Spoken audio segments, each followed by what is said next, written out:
আজ রথযাত্রা। আষাঢ় মাসে হিন্দুদের অন্যতম উৎসব হলো প্রভু জগন্নাথের রথযাত্রার উৎসব।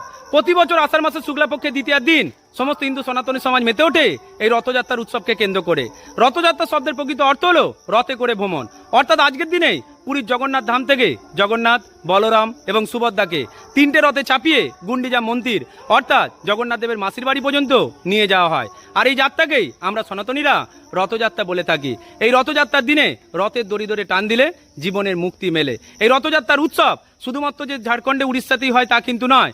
পশ্চিমবাংলা এবং বিশ্বের মধ্যে যত ইস্কন মন্দির রয়েছে প্রতিটি মন্দিরেই প্রায় আজকের দিনে রথ টানের সুব্যবস্থা থাকে। কারণ আমরা প্রত্যেকটা মানুষই মনে করি যে এই রথযাত্রার দিনেই ভগবান শ্রীকৃষ্ণের বৃন্দাবন প্রত্যাবর্তন হয়েছিল। আজকের দিনেই ভগবান শ্রীকৃষ্ণ দীর্ঘ বিচ্ছেদের পরে বৃন্দাবনে ফিরে এসেছিল। প্রভু জগন্নাথ হলেন ভগবান শ্রীকৃষ্ণের আরেকটি রূপ।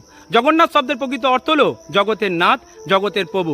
প্রভু জগন্নাথ শুধুমাত্র হিন্দু সম্প্রদায়ের দেবতা তা কিন্তু নয়, বৌদ্ধ এবং জৈনরাও জগন্নাথ দেবের পুজো করে থাকেন। তাই আজকের দিনে সবাই মিলে চিৎকার করে বলুন জয় জগন্নাথ। প্রত্যেকটা মানুষকে আমার পক্ষ থেকে রথের অনেক অনেক শুভেচ্ছা।